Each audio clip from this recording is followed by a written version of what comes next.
Welcome to Who's Your Mama, a podcast focusing on tomorrow's future, which are our kids, educators, teachers, parents, all encompassing with the goal of understanding that our brain is a muscle that we can exercise to control the speed in the direction that we want. Let's go, y'all. The time is now. Allan Knight, welcome to Who's Your Mama. Thank you so much, Michelle, for having me, and I look forward to our chat today. Oh, it's a pleasure. Well, let's go. Let's dive straight in. So you are known around the world for many reasons. So for those who are very familiar with you, who you are, your work, what you've done, what you're doing now, and what you're continuing to do, and those that don't, and everything in between, I would like to pass it over to you to give us a brief background of that, so then we can follow you along in your journey. Well, very briefly, I'll keep it brief. When I was 13, my mother was diagnosed with cancer and told she had 6 months to live. And she ended up living for about 15 years. So my mother was I guess, my first role model of the power of the human spirit. When I was 19, I was taking a bachelor in psychology, and I knew intuitively that I wanted to ultimately help other people through, I don't know what, coaching, training, writing, public speaking, podcasting, whatever it be. But I didn't really know how that was all going to shake down. And that was 19, but I was also confused. I had a lot of insecurities, personal insecurities, and I decided to take a year off university and travel the world. So I traveled the world, went from country to country, city to city, and I kept looking at every place I went. And I said, wow, that's interesting. And then it was always, is that all there is? Oh, that's nice. Is that all there is? It was always is that all there is? What do you do? So what do you do with that information as you're exploring externally and then reflecting internally? What am I doing with this information? It's a lot to process. Well, for me, it wasn't so much that. It was more that I appreciated the material world. I appreciated the opportunities to live as a human being in the world. But there was a spiritual void. Only later did I realize there was an inner void, because it seemed like I lived in a culture where there's so much focus on external stimulation. And I kind of almost saw through that. There was the lack of meaning, you might say, at least for me at that time. So when I came back, I came back to Montreal, where I live, and I met these two people. I came close to dying on the desert when I was traveling the world. That kind of shook me up a lot, and it was my first life-changing experience. So when I came back, how old were you, Allan, when that happened, that poignant time? I think I was around 21 or 22 at the time. And I came back to Montreal, and I realized up until then I had been pretty atheistic, not religious, not really believing in much more than the physical body and the rational mind. And that affected me so much that I began to be more open to the possibilities. So 2 weeks later, I met these two people in a bookstore that had these calm, clear eyes, and they were living at what was called the Zen Meditation Center at the time. And they invited me there, and there were about 40 of them, calm, clear eyes. And I looked at them and I said, that's what I want. And I moved in and lived like a Zen monk for 9 years until I missed women too much. And then I left the monastery. I mean, I don't know Who's Your Mama. We appreciate nothing less than honesty. So I'm sure that can resonate with so many people in multiple areas. So thank you for sharing all of that thus far. Right. And when I came back, when I had that realization, I really learned that with all the work that I did spiritually, yes, I did get what I was going for. Why did you take up Zen? The expression is you want to experience enlightenment. You want to have an inner freedom. That's what you're looking for. But I realized when I left the monastery that I had achieved understanding, getting into the Zen zone, which I like to call it. But I also realized that unless I connect that with every other area of life, it was going to be limited. So I felt good, but I was also still very emotionally insecure.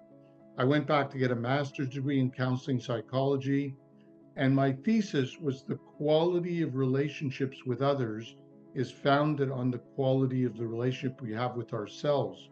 And that's been my modus operandi throughout my entire life. And I knew that although there were a lot of opportunities for me to go and join other people's training programs, my intuition told me that I was destined to create something myself. So I looked at the whole training. Is that clear so far? Pretty clear? Yeah, no, it's absolutely clear. I didn't want to interrupt the flow, but it's a good point to ask. Is for this, different people are at different points in their journey, as you know. I think there's so much enlightenment that's happening for multiple reasons around the world. So for those that don't understand it all, like haven't quite had a I'll call it a pivoting moment where they didn't know what may or may not be lacking, so to speak, and what that felt like for you, if you could describe that. And then the follow-up question to that is, when you did feel that, what was the process for you to then go on to the next step to make the changes you did on your journey? Well, I think the first thing is that sometimes we need a life-changing moment in our life that wakes us up. And when I was on the desert, living near the Mediterranean, I came that close to dying on the desert. And that was a real life-changing experience for me because I went from being, just ho hum about life, and then all of a sudden facing death. And that was really scary. So facing death kind of woke me up and forced me to look inside and forced me to look at, um, rather than uh, be succumb to my fear of growing and facing myself with courage. I was going to take the leap and start exploring who I was, physically, emotionally, and spiritually. So it was that wake up call that led me to be open. That fact that I was open, I started to be open to opportunities that were coming my way. And one of them was meeting those two people and then becoming a monk. When I became a monk, it's as if I felt at home internally. It's almost like if we believe in reincarnation, that I lived many lifetimes as a monk or nun.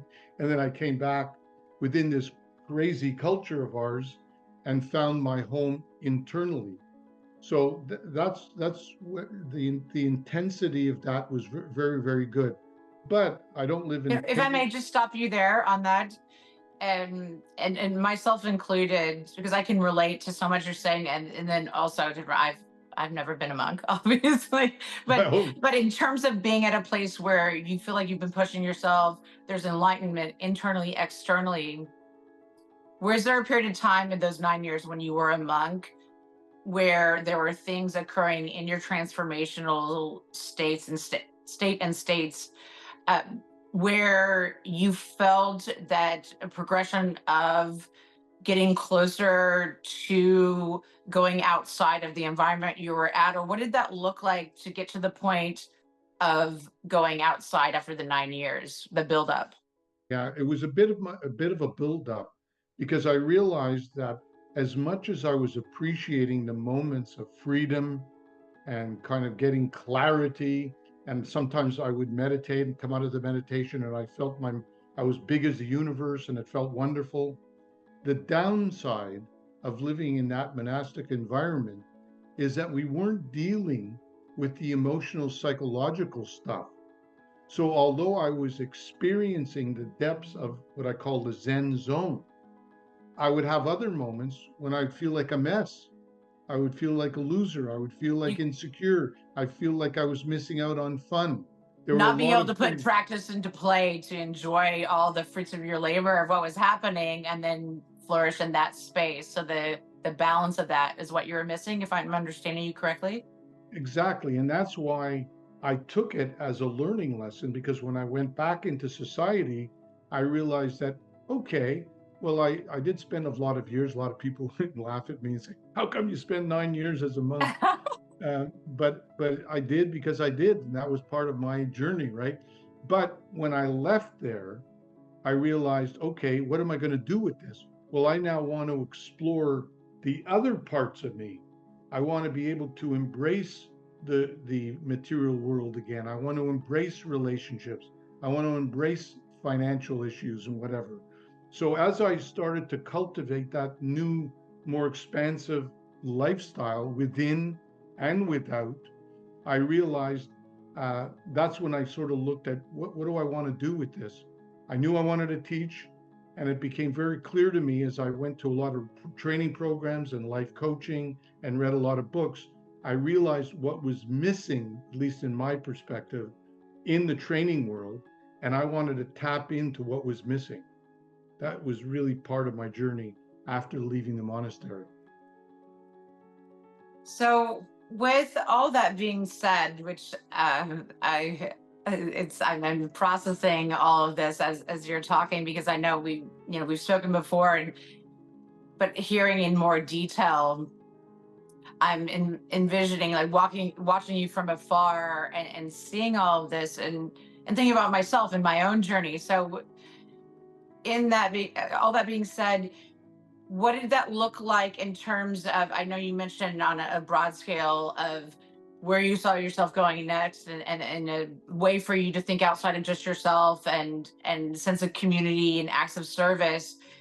How did you get from that point to then put action into practice to get to where you're at now with, and we'll get to that in a minute, with um, your Zen activation program, aka ZAB?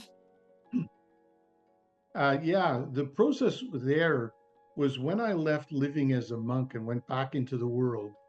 I realized that there were certain things I was very passionate about, and the area of relationships and communication was among them.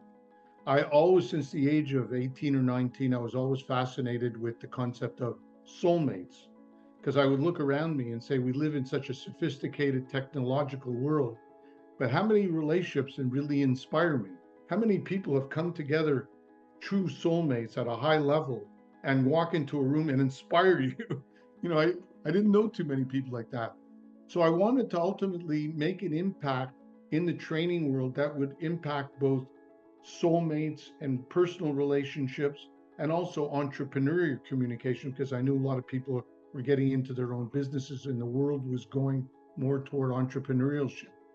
So I was very motivated to put pieces together that would make that happen. So what happened is one of my soulmates, I've had many different kinds of soulmates in my life, and my twin soulmate sister Susie, who passed away 14 years ago, she had moved to Montreal. I met her spontaneously. We connected. We know each other for 22 years. We were like brother sister at the soul level, and she had gone back to Vancouver. I went out there. Her boyfriend had drowned, and I knew it was my time to leave Montreal and start afresh in Vancouver. And when I got there, I got a job. Got sick after 3 months, and I said, I didn't come here for a job. I came here to do something special in the training world.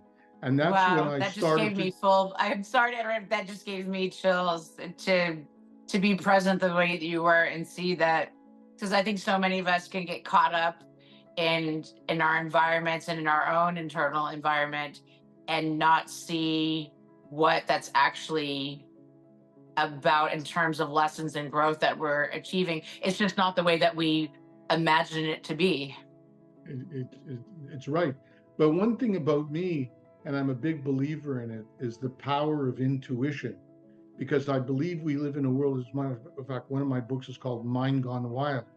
A very wise teacher once taught me, he said, the rational mind is a great servant, but a terrible master. And we live in a world which honors the rational mind. There's nothing wrong with the rational mind. We use it and it's very positive. But if we give too much adulation, like in the world we live in now, where people constantly are bombarded with thoughts and information. I heard someone, a 30-year-old guy, said, the problem with our generation is we don't know how to focus and just stay in the moment for a while. We're always, what's next? What's next? What's next? I call it mind gone wild. And so when I first started to meditate, the first meditation I went through, My mind was totally out of control. Thoughts, thoughts, thoughts, thoughts, thoughts, bombarding thoughts. So I knew that I wanted to go beyond the thought. And as I went beyond the thought and tapped into the Zen zone, I realized that intuition is actually more powerful than rational thought. Rational thought's great, emotions are great, physical body's great, but at the deepest level, it guides us. That's kind of the soul, the spiritual side of who we are. That's the higher self. And when you tap into that higher self with a calm, clear mind, then your life is guided more effortlessly, and you can have a lot more impact on your relationships. Great. This is going to be something that not only will I continue to think about for very likely points in time the rest of my life, I will share with my daughter who's 15. She's about to start her sophomore year in high school. The mind is a great servant, but a terrible master really does say it all in terms of what we, by society, what we also tell ourselves, relevant of society, of what guides us. My mom would always say, Michelle, in certain areas, she said, eventually your heart and your head will reconcile. And I think that's a lot of what you're saying in terms of the servant and the master, the two coming together, and what guides you and listening to that. Is that accurate? Yeah, and I think also a lot of, as I get older, I'm very interested in the whole process of aging and dying, and how we live in a world that a lot of people are not very comfortable with that, which makes total sense. Because if you lived your life mostly in the material, in the external, and the thinking mind and the rational mind, and how you feel, you're not experiencing that deep. Meditating at a deep level to me is a kind of a death.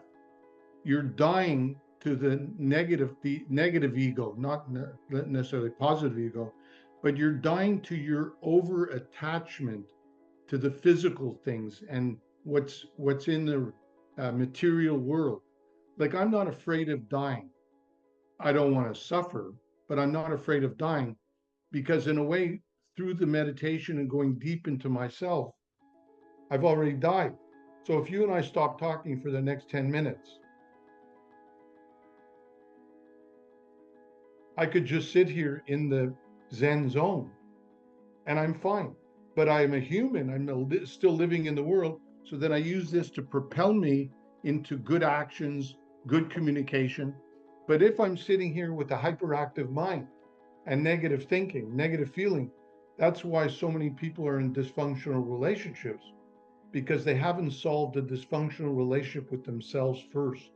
And what I've learned, another thing I've learned, is that until we learn to accept, love, respect, and adore ourselves like our own child, we're going to have difficulty in our relationships. And that's why so many people suffer from not having that fulfillment in relationship. One last thing I'll say about that, especially when it comes to romance, because we often see, wow, fell in love with this person. So when you meet someone and there's a chemistry and there's a high and you fall in love, what's really happening is momentarily you're both out of your heads and into the Zen zone and enjoying that beautiful ecstatic feeling of two souls connecting.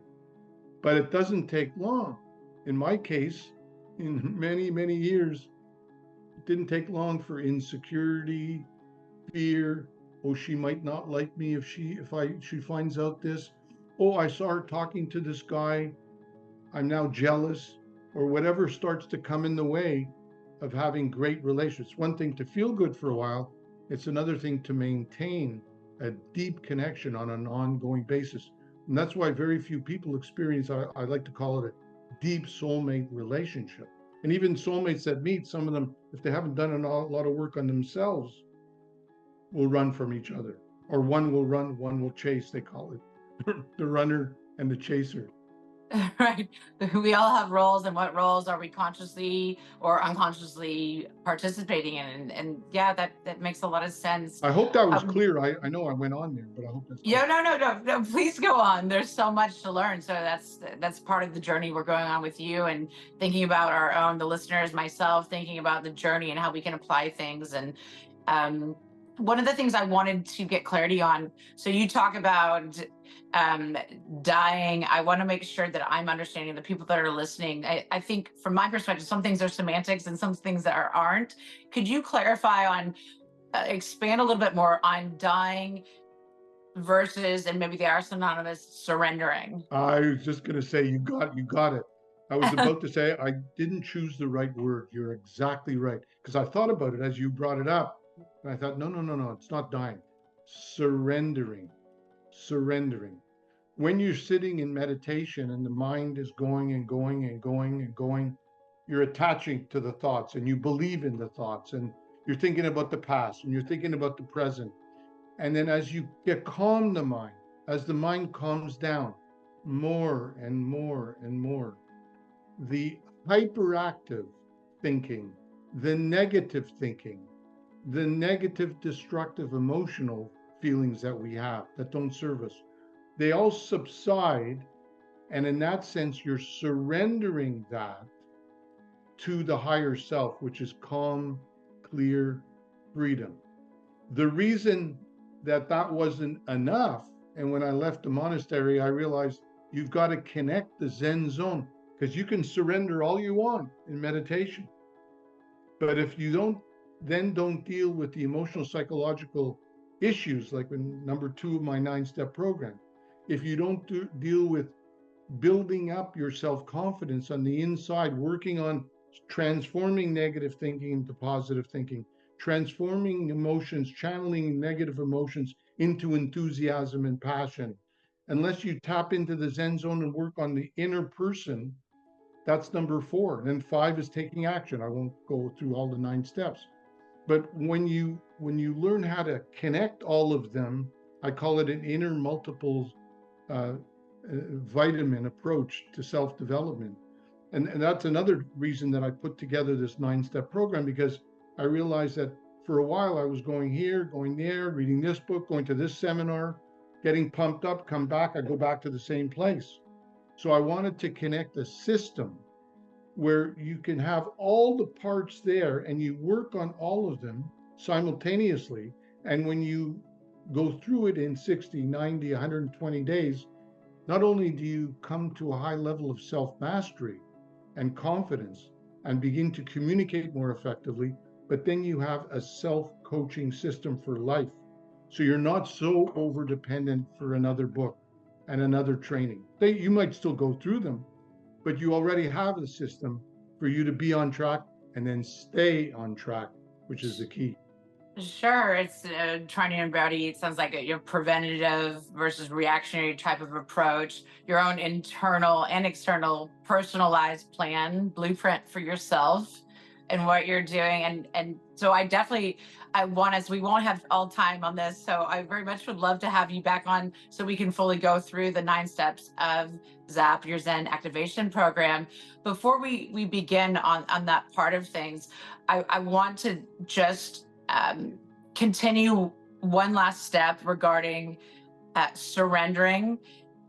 I know I've thought this at different times, and I've had conversations with multiple people regarding this particular topic. Is when going and embracing surrendering, the conflict within one's mind of, am I being manipulative? Am I manipulating myself? Am I being controlled by others? Am I being authentic to myself to surrender? Where does that look like in terms of internal control versus external uh, influences to gauge what surrendering looks for oneself? Great question. And that's the reason the very question you're asking is surrender is somewhat multifaceted. I always wanted to make sure when I set out to create a program that will really work, I always wanted to connect self-development, self-mastery with communication mastery. Because when we talk about surrendering in the moment, I could sit in meditation, and if I go live in a cave, I can meditate and count my breath and go deep and deeper, and I can achieve that. But when I remember when I told you when I left the monastery, I went back into the world, I miss women too much and all that. Well, when I went back into the world, I realized that there were a lot of unfulfilled turbulence within that was there that was not being dealt with by meditation alone. So I realized very quickly that I have my life to work on, but relationships are a very important part of this. And it's relationships where we really get triggered. That's why one teacher I once had said, the most difficult yoga of all is the relationship yoga.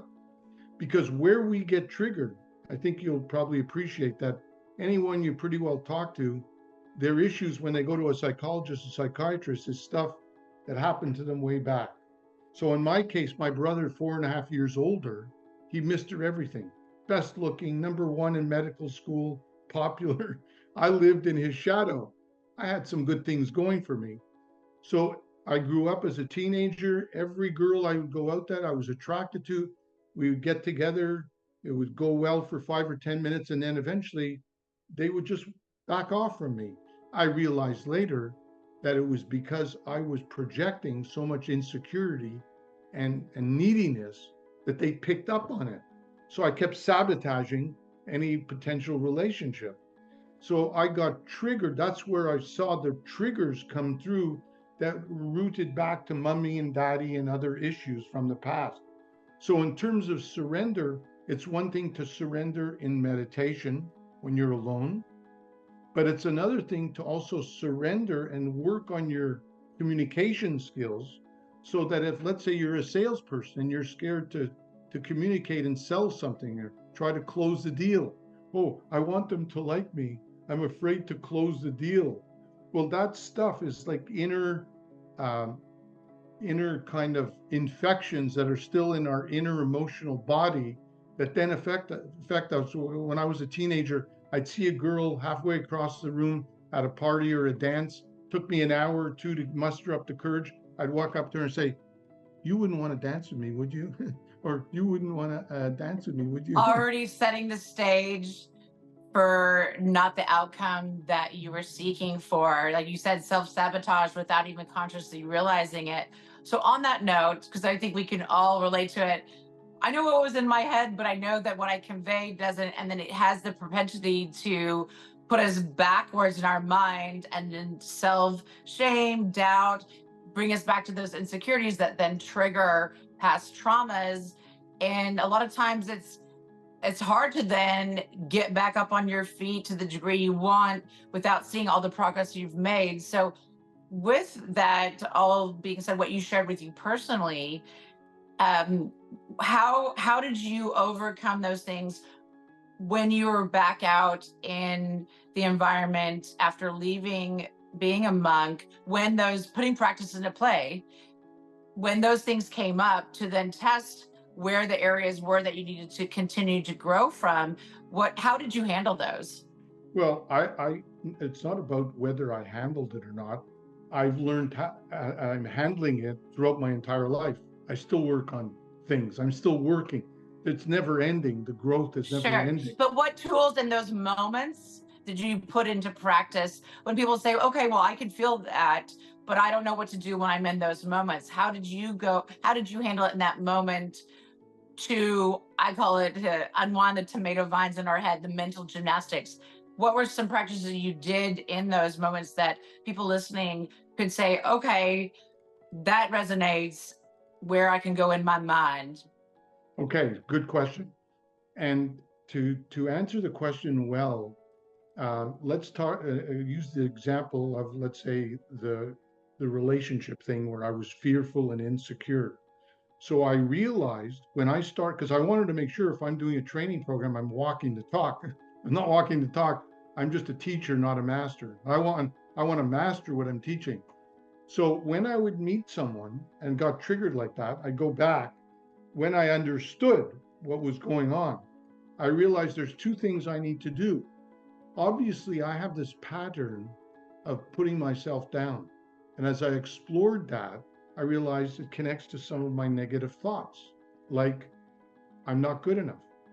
I'm not good looking enough. I can never attract a woman of my dreams.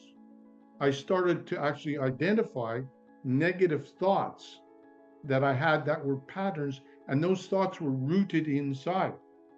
So one of my exercises that I teach within the ZAP program is to take, let's say, any thought pattern that you have. Let's say I say, I don't love myself, or I'm a procrastinator. Let's say I know I'm a procrastinator. So if I write down on a piece of paper, I take action right away. I take action right away. That's a lie. I don't. But I'll use that exercise in the inner fitness so that you have to write it, then emotionalize it, then take action. So the practical tools are very, very important to practice first within the relationship you have with yourself. That's just giving you one example of a whole variety of No, I tools. think that's great. And I think it's a really good visual that I can see, and I know that people listening can. It's succinct in that. And so continuing on from there, because I'll just go for it and ask you, I would love to have you back on so we can dive deeper into ZAB, and so people can understand what that program is, and dive deeper into, if they want to connect with you, what their needs are too as well. Before we do that, can you give us a quick sneak peek of, I know it's 9 steps, where it begins on step 1, and then we can go into the following steps next time on Who's Your Mama? Anytime you want.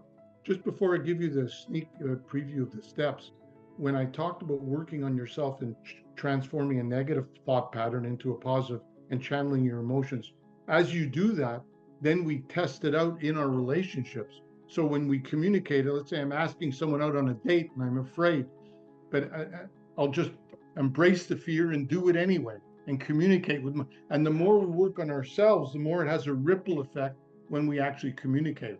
So you do both, but you start with the personal. To answer your question, the 9 steps, the first 7 have to do with accepting, loving, and adoring yourself like your own child, empowering yourself. That's the key. The 7 steps really are the key. 8 is communication mastery and so on.